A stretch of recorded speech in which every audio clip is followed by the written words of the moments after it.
Expo America, kicking off a very active day today. We are extremely pleased to have John Ingram with us today to moderate our panel, Insight from the Leaders Who Are Transforming How We Read. Very thought-provoking. John is the chairman and CEO of Ingram Content Group. He has also held the position of chairman of Ingram Industries, board of directors since April 2008, having previously served as vice chairman on the board since 1999. John joined Ingram Industries in 1986. I think I was, well. 1961. There you go. I don't want to say where I was in 1986. Serving as the assistant treasurer and also the president of Tennessee Book Company, which is now an Ingram subsidiary.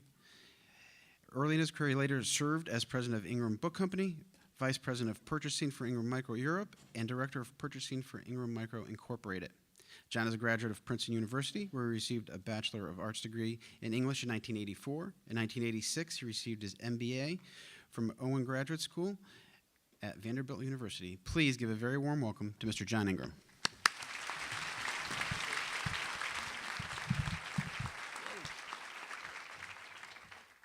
Thank you, Steve.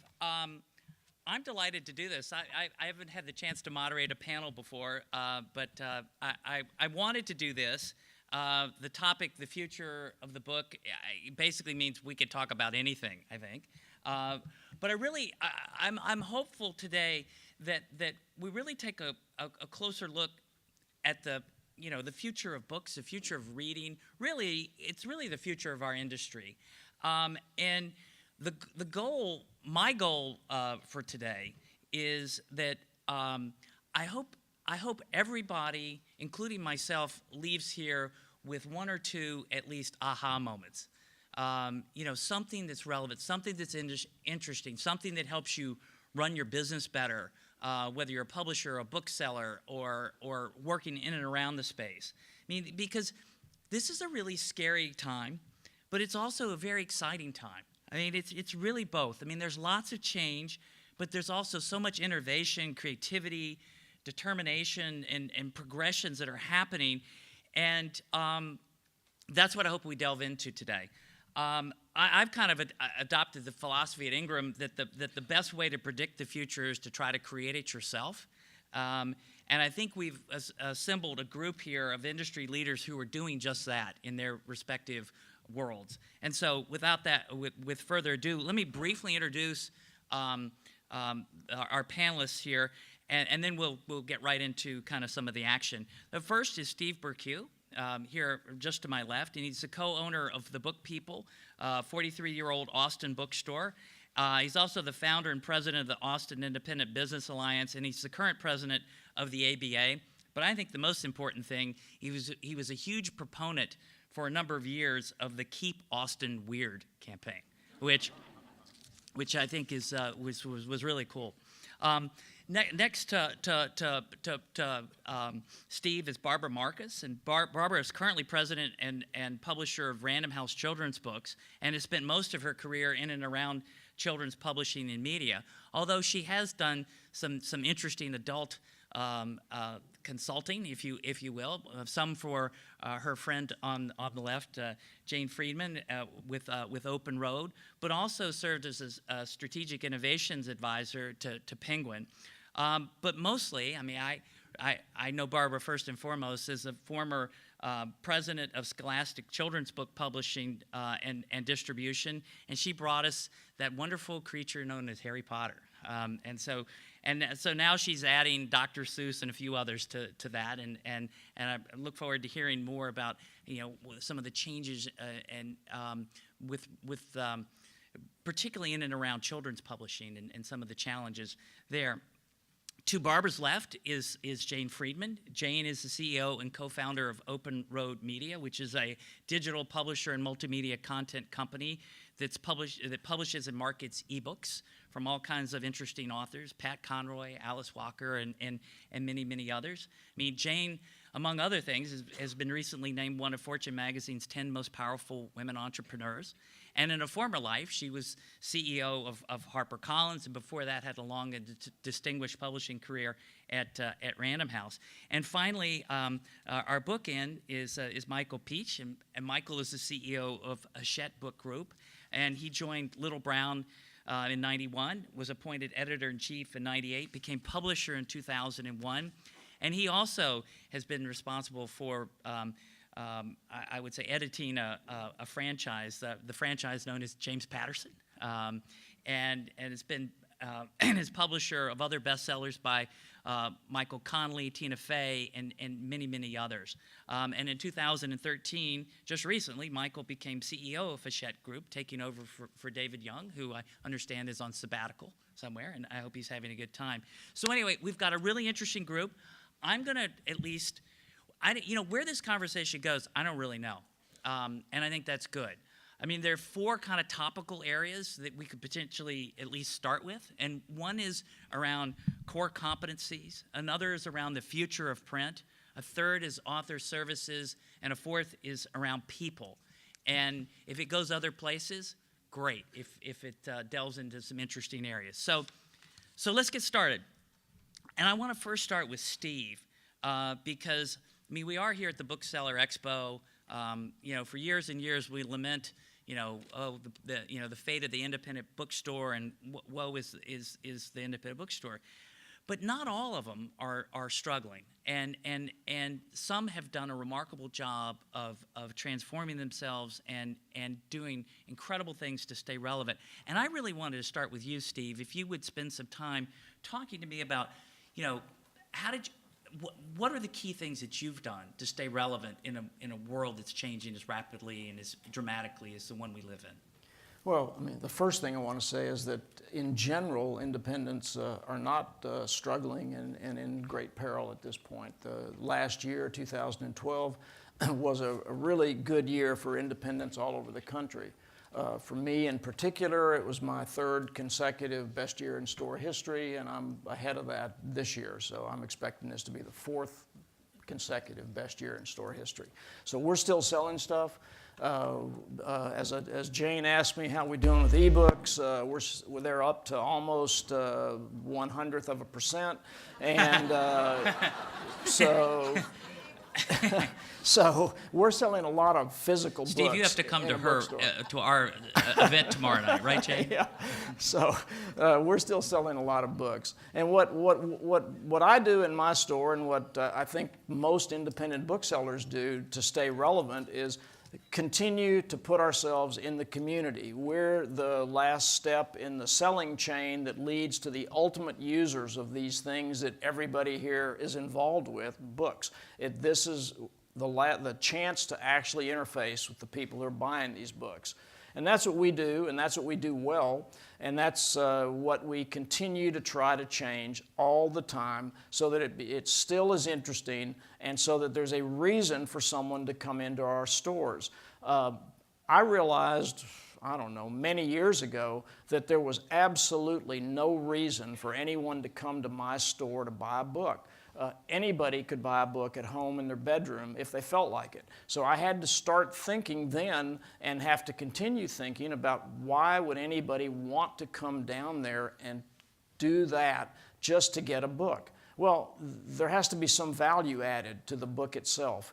And that's what we constantly strive to do. I believe that's happening at lots of stores. My store does lots of things. We try to keep ourselves involved with the public. I was just talking to Barbara, just a tiny example, a book that she published that happens to be by a local author, local to me, is about Malawi.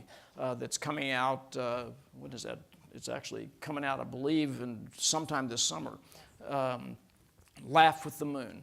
The book, so we immediately at our store, Megan Goel, who's my children's buyer, thought this up. We immediately jumped on it. We got involved with the school district. So we now are in the process of pushing this out to the 4th, 5th, 6th, 7th grade, more or less, which represents about 30,000 students, and we hope about 60,000 parents and a few thousand grandparents. And those kids will all, hopefully, because the teachers are going to create modules around the book, study Africa, study Malawi. They probably haven't even heard of Malawi. They will hear of it. They'll study the book, they'll work on it, and when they finish the book part, they will then hopefully many of them will become pen pals with the kids in Malawi that Shanna has already identified for us. All of that will lead at the very end to prizes, parties, and stuff at our store.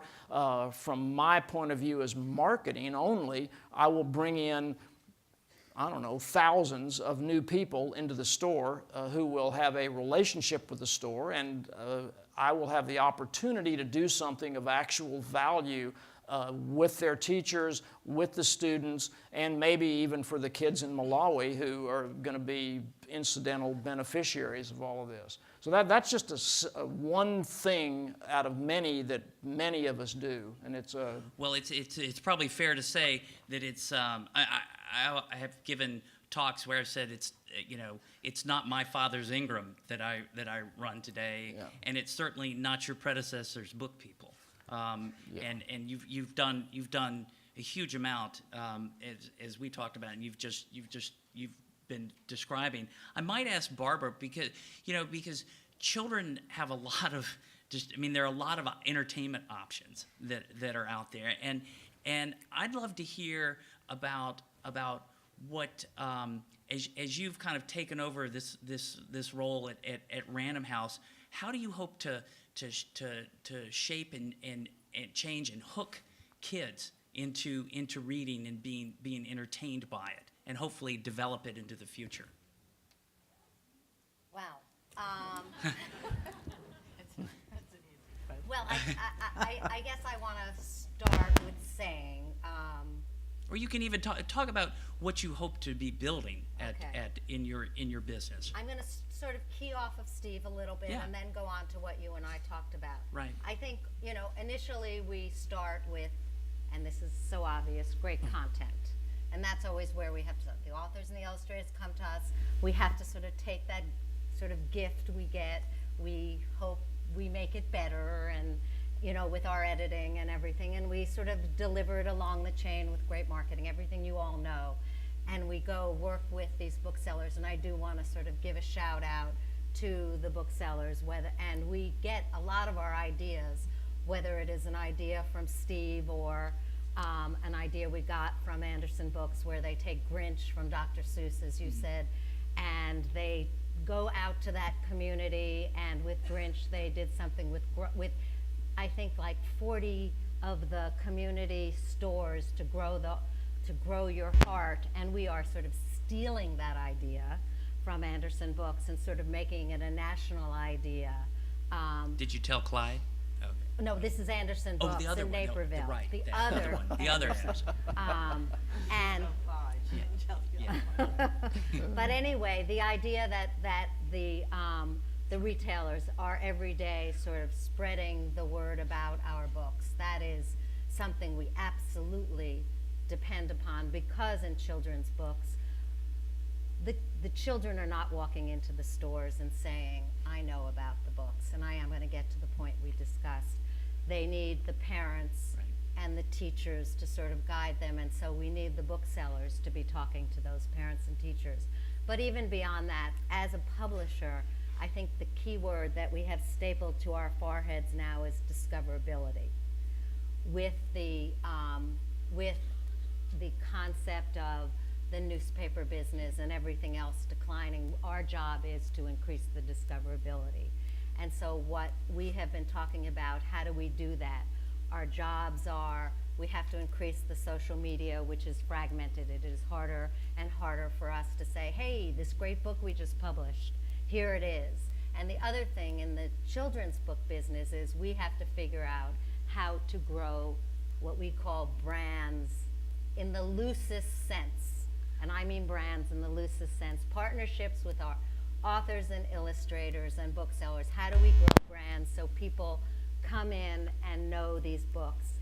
And so one of the things we talk about is we know that booksellers are willing to sell some other ancillary products, if it's a learning game or it's something that is helpful. How can we grow our awareness of books together? And that is something that I and we at Random House think about. How can we do that? How can we send out buses that promote the books together. Well, in building brands, you're building cards and puzzles and all these Anything that pieces can around make it that could be awareness. cross-merchandised Yes.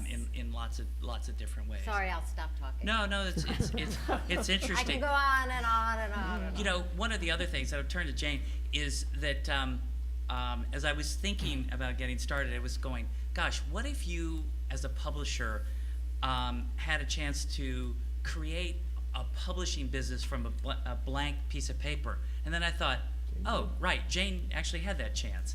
I wish you'd talk a little bit about that, about what was different about having that blank sheet of paper as opposed to kind of a legacy that was there. Right. I have so much to say, and Barbara told me if I talk too much, she's going to hit me. So if you see her hit me, you'll know I've gone over my time limit. First of all, I want to say I love being here.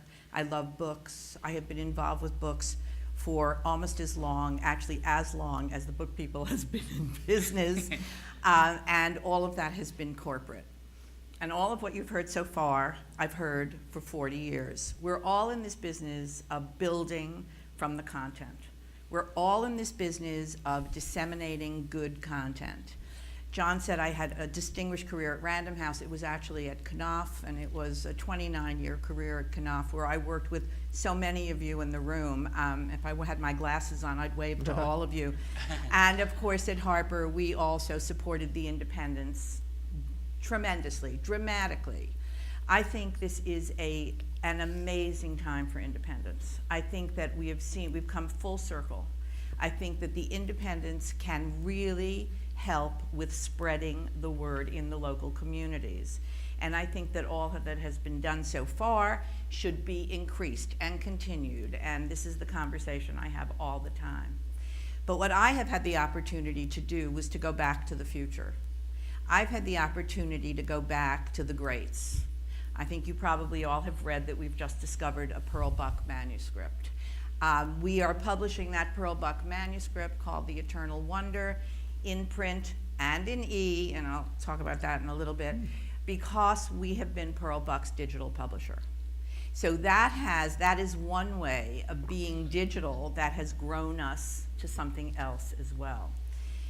The clean slate, no legacy systems, no legacy overheads, no legacy costs. What did I want to do? Bring the greats back to life. Started with William Styron. It's our 3-year anniversary now. We started with Bill Styron's Oeuvre, 8 of his books and a biography of Bill Styron. I published Bill Styron at Vintage. I've known the Styron family forever. Now it is the new Bill Styron, and it is the Bill Styron on E. The clean slate allowed us to go visit Pat Conroy, Alice Walker, James Jones, Irwin Shaw, one of my favorites, Leon Uris. I mean, I could go on and on and on and on, because we are the digital publishers of those authors.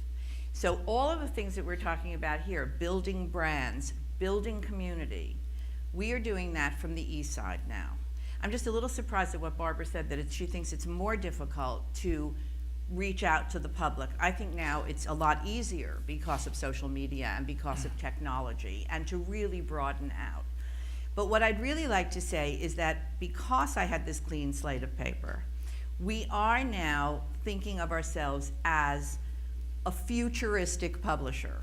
And what is that? That's a publisher that does does print on demand, and on occasion does short print runs, in partnership with Ingram, actually. And what John mentioned is that we actually are having a party for independent booksellers at our offices in Soho, or where are we? Tribeca now. We've moved 3 times around the corner, tomorrow night with Ingram, to show the different ways that we can work with independent booksellers.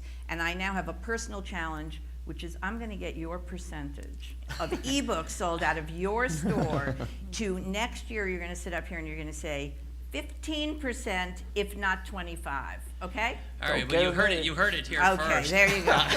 There you go. You know, from the clean sheet of paper to legacy.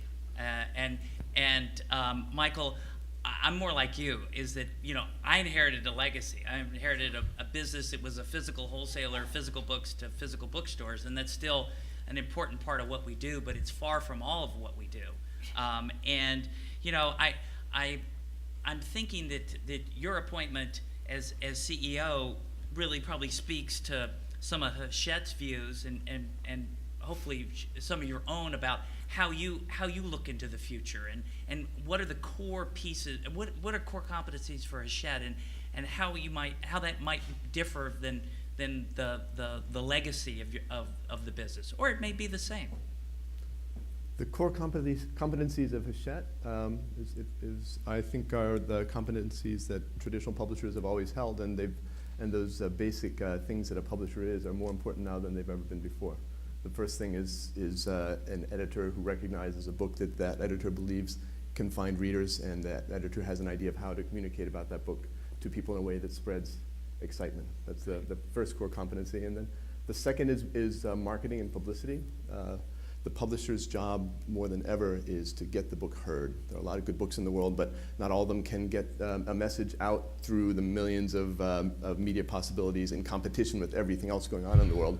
So the publisher's job more than ever is marketing, and marketing starts with publicity. All those gigantic engines that are out there hungry for information, for entertainment, for a story. If we can seize those, and then social networks allow us to allow those to spread faster and faster and with more excitement than ever before.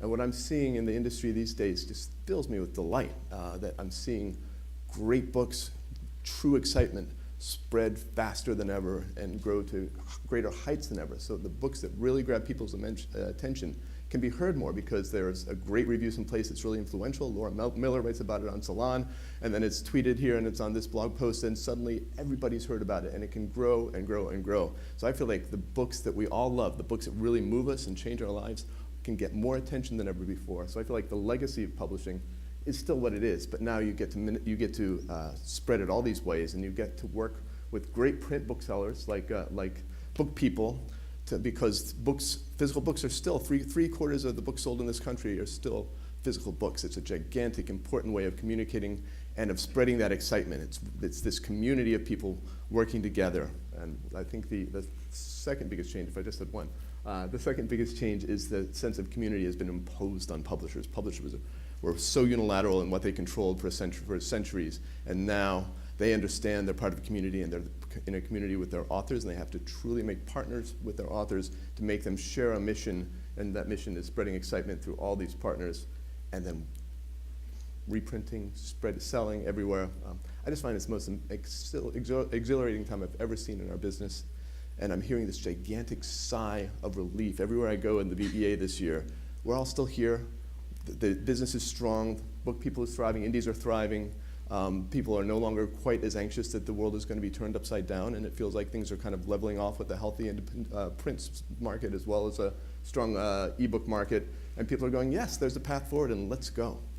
You know, with that in mind, and thinking a little bit about the future of print, we started saying a few years ago that it's not an either-or world. It's actually an either-and world. Right. Absolutely. And I happen to believe that we as consumers have trained ourselves, and great retail experiences have trained us to want what we want, where we want, when we want it, and how we want it. And so we just want everything for nothing, which has caused a little problem. That's an issue. But with regard with this, but either and is more complicated. And more expensive in many regards. And Barbara, we had an interesting talk about some of the app developers and how they've done better jobs in the children's space necessarily than some of the children-only publishers. And I wish you'd talk a little bit about what you've seen there and the success and challenges. Well, I think what happened is when the digital thing, digital revolution happened in publishing, I think we all thought, great, we're in the picture book business, and I think we looked at ours as the illustrated business, and we rushed into creating apps, and we have not really been, and Jane and I had many conversations about this, we all sort of took our properties along with our illustrators and went into that business thinking that we always knew we are print publishers. We love our print, that's what we are. But we saw this as an opportunity, and we just sort of put our apps out there. And I think what we learned is when you talk about core competencies, we should all realize we all have core competencies. And we put our apps out there, and then nobody came. And we spent money, and there were not a lot of buyers. And I think people who put a lot of money in them were very, very disappointed. And I think what we also realized is that there was a whole universe of people who are app developers. And they came in and they created some apps that were not as excellent as our apps and priced them at $2.99 or 99 cents, or they were free and they sold as many as we did for $8.99, and we realized they should have that market, and we should concentrate on being great print publishers.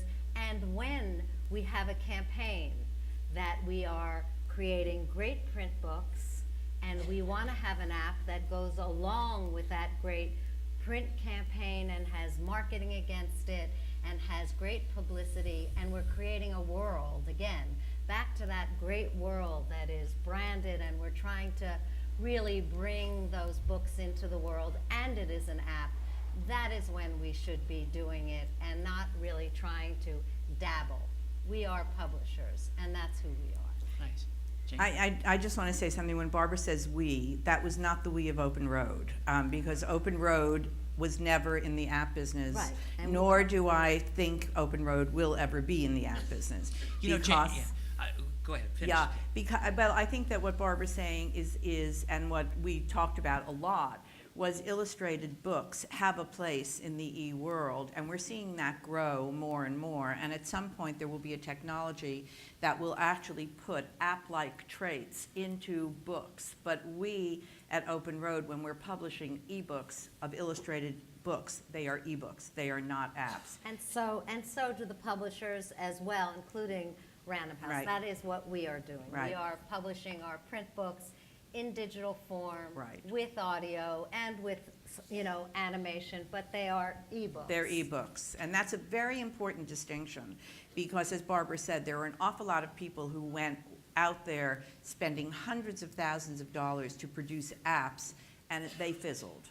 They fizzled, and it's too bad. And there may come a time that they'll come alive again, but I would doubt it. You know, Jane, one of the things I was going to ask you is, the opportunity to start something new is the opportunity for things to work that you never expected to work, and there's also the opportunity for things not to work that you expected. I'm just kind of curious. I mean, do you have an example of either or both of those Boy. that you're willing to share? Okay, well, I'll share what worked. Okay, so here we have, and then I'll think about it, and somebody from Open Road will tell me what didn't. Okay, but what did work, the notion that I mentioned before of us bringing great books back to life. So our books, and again, I want to say I agree with what Michael has said completely about, for original publishing, you need all of those things. You need the editor, you need the excitement, etc. What we're doing is we're going back to the future, as I said before. So we already have the books that have been edited, have been loved, have sold, etc., etc. But we are a marketing company. Basically, we are a marketing behemoth. We have built a proprietary marketing platform to work with the social media and to work with our authors and to work with our partners. And what worked? So there's this little book called A Night to Remember. I hope some of you remember A Night to Remember. It was a 55-year-old book that was about the sinking of the Titanic. I happen to have been an old Walter Lord fan, as were other people at Open Road. So we acquired the rights to A Night to Remember, which are the kind of books that we publish. We've just signed all of Mary Renault and Mary McCarthy, and we go back to the future. Someone just looked down and said, we haven't signed Mary McCarthy yet, but we did, actually. Okay, someone from Open Road. Breaking It's on news. my table. It's on my table to be signed. Okay. But going back to this, so we realized that it was the 100th anniversary of A Night to Remember, of the sinking of the Titanic. It was the 100th anniversary. We knew lots of stuff was happening. When we had acquired the book, we didn't realize it was the 100th anniversary that was coming. But it was a book that we knew we could market through milestone marketing, which is the way we work at Open Road. And milestones, you all know this is Booksellers. Milestones in the bookselling world are Mother's Day, Father's Day, Thanksgiving, da-da-da-da-da. Well, we have things like, you know, there's a Women's History Month. We made a Women's Mystery Month. I mean, we develop our own milestones. But to get to the point, with A Night to Remember, the week that we promoted that book, that we marketed that book, a 55-year-old book, the book became the #1 ebook in the country. Now, at that point, I mean, what can I tell you? That's the reality. The paperback had a little bump, but the paperback was probably not in many of your stores, which is the other thing that we want to talk to all of you about, because we are marketing these backlist books. If you bring them into your stores, not only as E, but as P, as paperback, you're going to sell more copies of these classic books because of what Open Road does. You know, I was going to ask Michael, what does the 99-cent and the $2.99 book mean to you? For us, the 99-cent book or the lower-priced ebook is an opportunity to bring a reader to a writer who they might not have encountered before in a way that gets singled out on an e-retailer's prominent So that could page. be part of your future strategy It's of how to something we introduce do all the time. We just repackaged all of Evelyn Waugh's backlists. A beautiful, huge backlist, new paperbacks, gorgeous new hardcover editions, new audio recordings, and ebooks for the first time. And that's an example of the kind of thing where at the right moment we'll put a handful of dust up for $1.99 for a day and hope that 20,000 people in a couple of hours experience Evelyn Waugh for the first time and then return to and read all the rest of this amazing body of work and buy those hardcovers and listen to those audios. So it's a great vehicle for introducing writers or for introducing the first book in a series, James Patterson's first novel, the first novel in the Alex Cross series, Along Came a Spider, available for $1.99, could introduce a whole new generation of thriller readers to a writer like that, and then we can sell everything else in every format and in every store.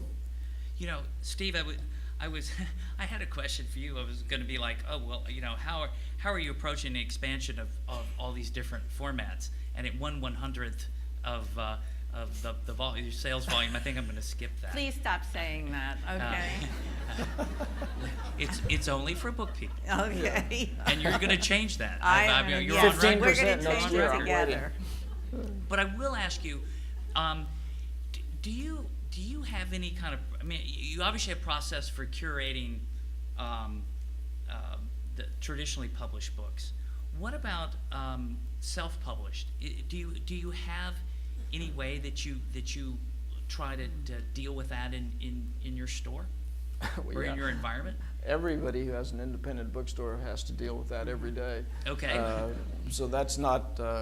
That's what is your strategy? Our strategy is to try to treat self-published authors with the exact same respect that we treat published authors, which is to say we expect the same sort of behavior from them as a publisher.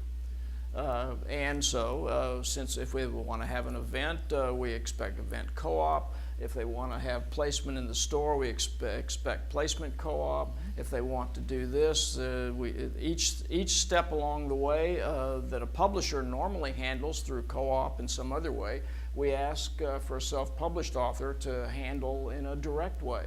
So we, like many other stores, have an actual program for self-published authors. We vet the stuff that they bring in.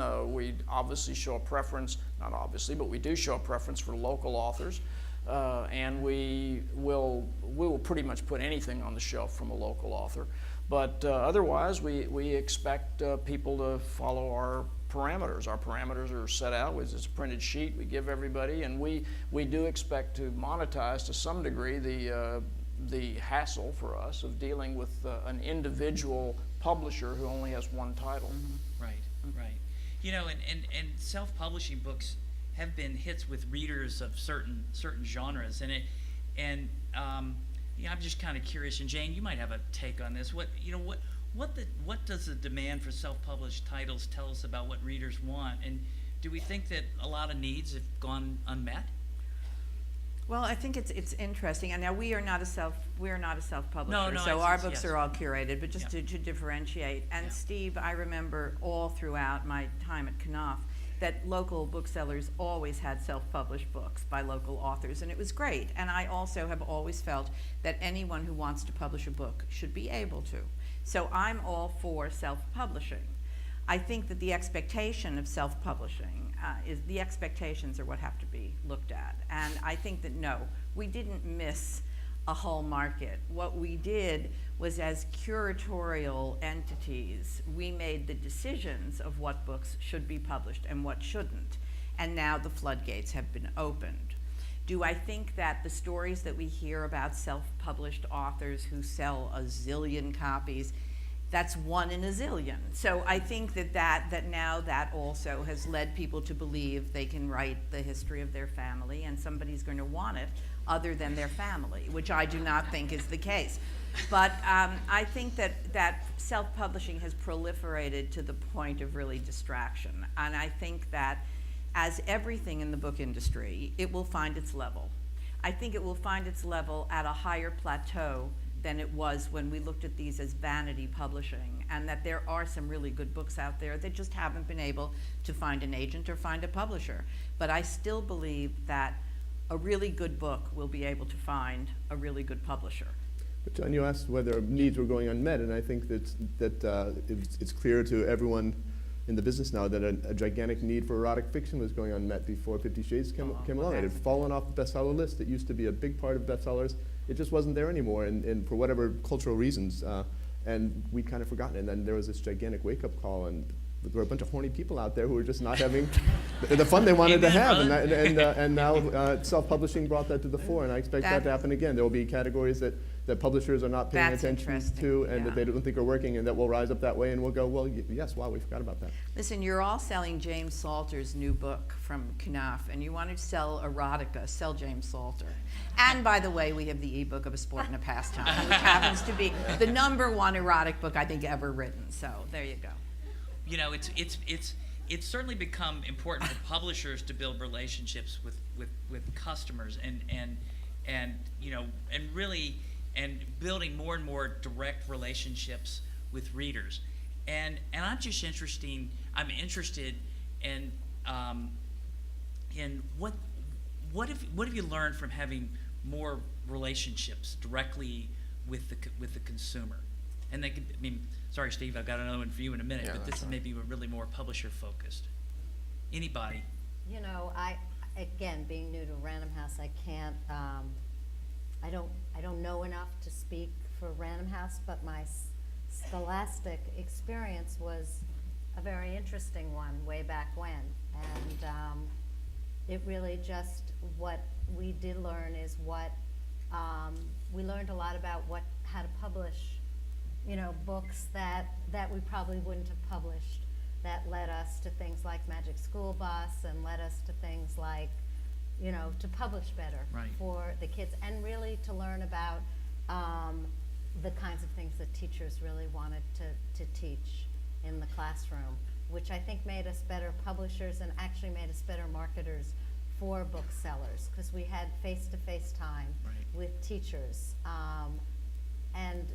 And now, you know, and that was a good thing. There were lots of things that were very complicated about being at Scholastic, but that was a good thing. And I would like to figure out how to, you know, and now trying to replicate that at Random House, I'm learning how to do that. Great. Jane or But Michael? Wait, I forgot the question. Direct-to-consumer. Direct-to-consumer. I was thinking I was the direct-to-consumer. We are not selling directly to the consumer Or yet, just but even we are relating. listening. Mhm. That is the That's- thing that I think is so different now with publishers, with all publishers. Right. That for many years, editors brought in books. They were wonderful. We sold them to the marketing people. They said it's great. The salespeople went out to sell them, and that's the way it worked. And we hoped somebody wanted them. Now, I think we're listening to the consumer. We're hearing what the consumer wants. And that, I think, is the biggest change. And I think that it's extremely important. I always used to say this to independent booksellers, always. You're sitting in the center of a community. It's you and your library, okay? And everybody can come to you if you reach out to them and if you listen to them, and you can be that community tent pole. And I think that that hasn't changed at all. I think that the difference now, as I said before, is that it's we're listening more, and I think that's great. I think that's a great change. We're listening to consumers, and what we're hearing from them is that they don't want relationships with us. They like relationships with writers. That's who consumers care about. Yeah. And we're doing everything we can to enable the relationship between the writer and the reader, and through all the social media, through their website, through everything we can get them to do to create the connection, reinforce the connection, let the reader know the author in different ways that encourages them to come back to their books.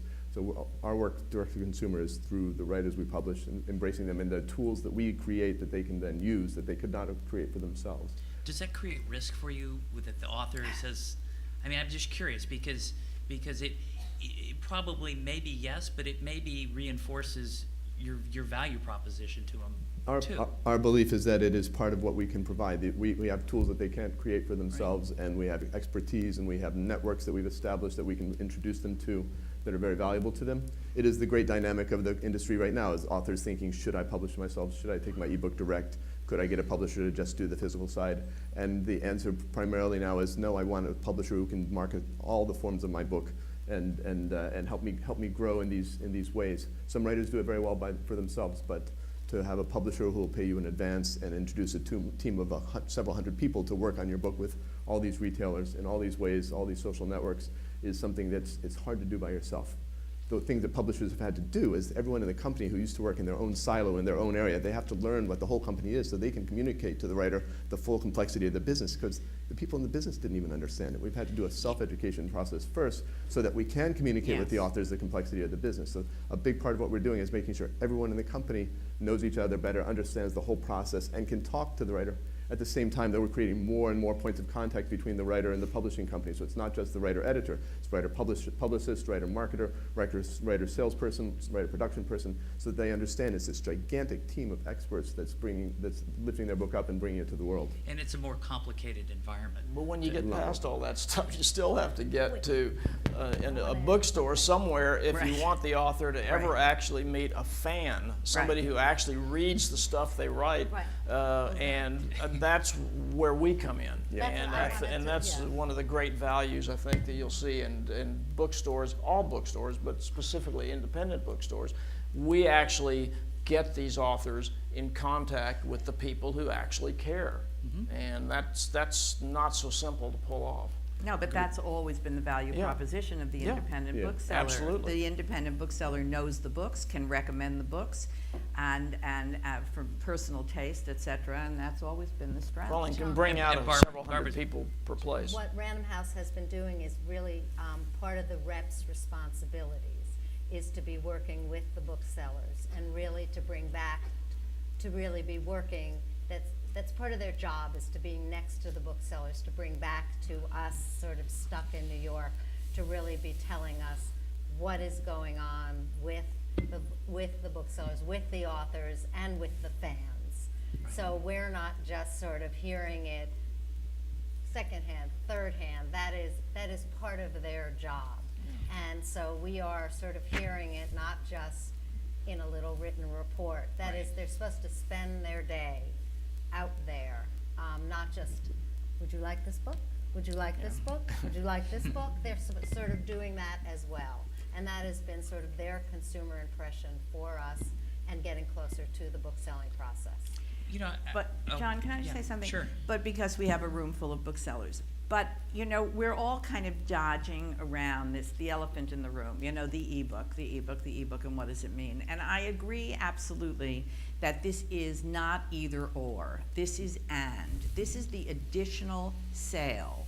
This is if you sell a front list hardcover book and there's a whole back list of E, you can convert that to selling out of your stores. And I think it is incumbent upon all of you independent booksellers to really recognize this. This is not saying anything negative about traditional publishing. I think hardcovers have a place, paper has a place. I lived through this a little bit when some of you know I started the audiobooks business for the publishing industry in 1985, and everyone thought that audio was going to stop people from reading books. Never happened, and in fact now audio is stronger than ever out of all stores and digital. But I think that that if there is a reluctance on the part of the independent bookseller to sell books in all formats, the customer is going to go somewhere else. And the customer is going to go into your store, browse your store, leave your store, go online, and buy a book from somewhere else. So what we're trying to do at Open Road, and what other publishers like Open Road are trying to do, and the traditional publishers are trying to do as well, is to help educate the bookseller. We want to hear from you how to make it easier for you to sell as many books as you can in whatever format. And I think if there's one point I want to get across here today, it's not the either or, it's the and.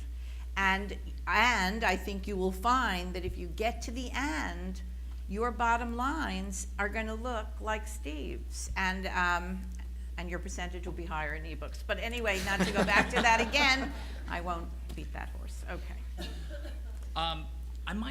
One more question, and before we've got what, 10 or 15 more minutes?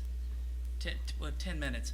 Just very quickly, because I know it's been an issue at Ingram. We're always looking for the right people to help us grow our businesses, and we've had some success repurposing people, and we've had some failures doing that. I mean, I got to believe that each one of you have experienced that, but maybe just quickly comment on that, and then we'll have a question or two before we wrap up. Steve, you want to start? Well, I mean, I think that's just part of managing any business that has several employees or more, is trying to figure out what the proper mix is. But I guess really proper repurposing place. with regard to the traditional business and Well, I mean, yours may not be everybody- so much digital, but it's camps and other things that No, you're no, doing. I mean, Book clubs.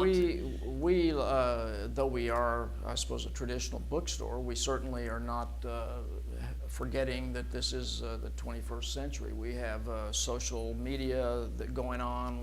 We have 11 different websites that we operate. We have 3 different newsletters. We have 3 separate blogs. We tweet. We do stuff that I don't even know what it means. Yes, you do. And it's happening all the time. Probably right now while I'm talking, Julie is in the back tweeting somebody. Tweeting, Steve doesn't know about tweeting. Right.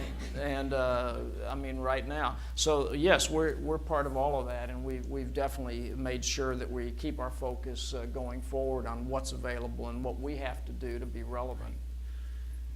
I don't know if anybody has something short to say about that, because I would like to leave a moment for a question or two. We're all looking to grow and to take on new things and to understand the world as it's changing.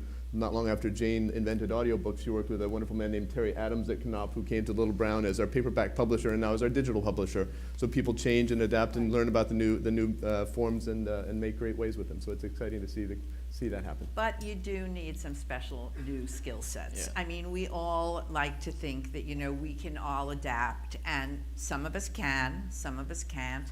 There's room for experience, absolutely, but there are some special skill sets that I think we all have to face. It's called youth, yes. Youth.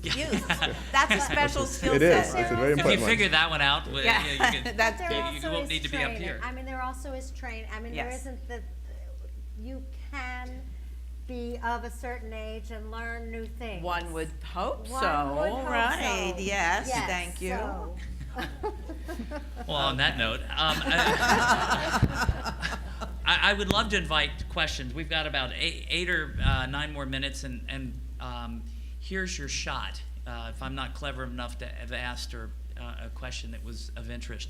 Come on up to, are there mics? Or I guess a mic right here.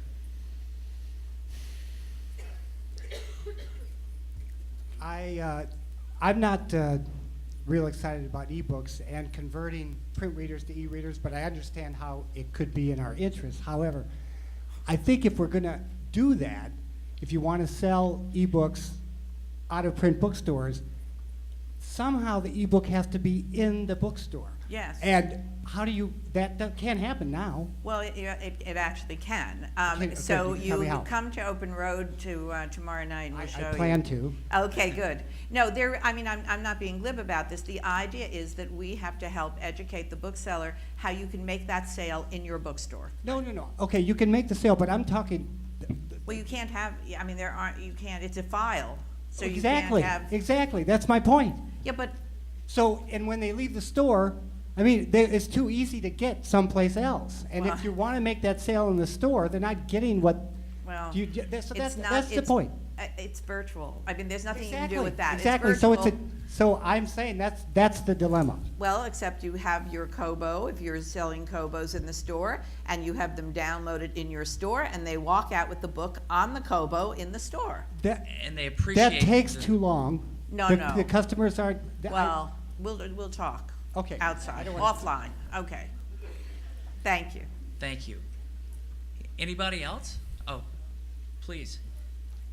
I'm delighted to hear that there's a future for all forms of accessing content.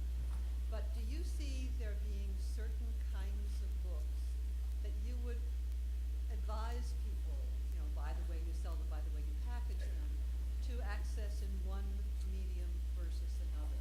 So, adult fiction going in electronically, sure. Except maybe if it's classic that you want to keep and reread, maybe hardcover or print or paper or whatever. How do you think about the kind of content vis-a-vis the kind of delivery system in terms of the way you do your packaging and the like? How about thinking about the audience? How about thinking about the consumer? We can do whatever we want. We can say you can have books available any way you want, but you're dealing with a universe. It goes back to what I just said. You're dealing with a universe that is sort of telling you what they want. And if you want to sell your books, if I want someone to read Sophie's Choice, and God knows I hope you all have copies of that book in your bookstores, but I know you don't, and you can download that, who am I to say that that should be only available in print? Our job is to be non-denominational. We want to make the books available to Non-denominational, anyone in whatever exactly. form they choose. Worship If they at want to the read Church of Infinite Reading. Jest in That's right. I mean, I would agree, I do agree with what Michael and Jane, I would say, we should have books available in all formats. I would say that as a children's publisher, it is very difficult sometimes to read and format certain books in illustrated books actually quite often do not look as they were created to look in digital at this moment in time. So I would say that I would not recommend that for some books. So there is a difference there. And so We really live in a world where consumers are driving the yeah, ship. but also, Yeah. I would say for certain books, it also does not quite translate to the format. Right now. Well, and I agree with Jane. I mean, you want to offer your customer Right. whatever they want, however they want it. From our point of view, I mean, frankly, the problem with electronic anything is the ease of offering it. And that, Right. as that gets easier, I'm sure we'll all sell more of it. But the problem, Right. the main problem now is the difficulty of actually delivering Yes. the electronic product to somebody who wants it. And that's obviously of Yeah. prime interest to us, and we will be leading the way. I just want to quote Maureen Dowd, who is a columnist in the New York Times, who got a little annoyed at this conversation and what to read, what format, and she basically said, dear publishers, how about not worrying so much about what you're reading on, but how about worrying about if you're getting people to read? And I mean, I think that sums it up. I mean, we are not omniscient. Hardcover books is an invention of a lot of people sitting up here. If you were in Europe, there were no hardcover books. We did it for certain reasons. There's a time and a place for all kinds, for every format. Great, thank you. Sir? Hi, I'm Emily Pullen. I'm a manager at Word Bookstore in Greenpoint. Oh, yeah. And my question has to do mostly with financial viability. You know, we laugh at Steve's percentages of ebook sales and such, and ours is probably fairly similar. We promote them all the time. And so I'm curious how people view the sort of reality that the actual literal money in them, at this point at least, is lower until you get to huge volumes. And I know that that's sort of the point, is that it's so much easier to get the word out there, to sell lots and lots and lots. If I were to sell an ebook to every single customer who came into my store in a day, I would go under in a week. You know, so the point being that I need to sell, you know, hundreds and hundreds and hundreds. I need to reach people who I'm not reaching. I need to use, you know, I need to use my other digital technologies to reach out to people and reach an entirely new crowd. And I'm just wondering whether you guys have any suggestions, because so much of what our strength are as independent booksellers is knowing our community. You know, and knowing our individual customers who we see every day. And so as we're looking at the prospect of reaching out to a huge crowd of digital possible consumers for us, you know, how do we manage to reach out to all of them, but then also continue to have our sort of level of expertise? If you're talking about price, a little bit here, I have to say that I don't believe that if you sold an ebook to everyone in your store who came in, if you sold, because not all ebooks are 99 cents, and in fact, we have a program called the Iconic Books, and those books are $14.95. They're the same price as a trade paperback, and we sell a lot of them, and those are the books that you would think iconic. But I think that it is a volume business. You know, the independents didn't for a long time carry mass market. I mean, I may be confusing my time, but E is more mass market than it is trade, to some degree. But again, I think that the pricing of ebooks is going to level out somewhere, and it's not going to be at $2.99. It's going to be higher than that, and much higher than that, I believe. So I think we just have to bear with it. But if you sell one ebook to a customer in your store, as Michael said before, the first of a series, and that person then comes back to your store and downloads 10 other books from that author from you, that's a pretty big sale. And that's what this is all about. It's the author as brand. There are so many prolific authors, not only James Patterson, but God bless him. I mean, you know, but there are a lot of authors who have huge backlists, which you are all missing because you can't put them on your shelves. And the relationship with Kobo that the ABA is developing is the more of your customers you can convert to that and get them to take in the idea that they're part of your community, and that means buying whatever books they buy from you through electronically. That's the future for, I think, for a big part of the future for independent booksellers is that will get easier over time. The cumbersomeness of it will diminish. It's just everything moves that way, and it will be all about your relationship. And the independent booksellers have been a huge part in this transition. And throughout the first time I ever heard the idea about chains being bad for the local economy was in Austin, in response from a local bookstore working with the ABA commissioned a study of how much money stayed in the local community from a local bookstore as opposed to a chain store, because the local Chamber of Commerce was about to support financially a chain coming in, and they fought it off.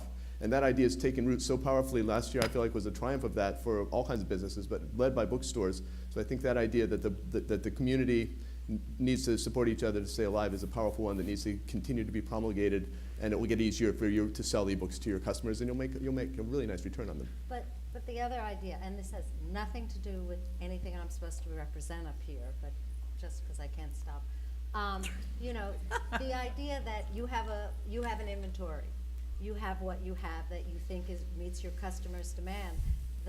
Supposedly the beauty of the ebook phenomenon is that you are able to offer books that you couldn't put on your shelf. Why shouldn't it be that you can offer a wealth of inventory that you wouldn't put on your shelf, that you can offer your customer, that you wouldn't be able to offer, that you would choose not to offer in print, that there you are able to satisfy customers that you never could satisfy before? Why wouldn't that be your strategy? And I hate to put an end to something that looks like it's just getting warmed up, but we are out of time. I hope you will join me in thanking Steve and Barbara and Jane and Michael. It's very interesting.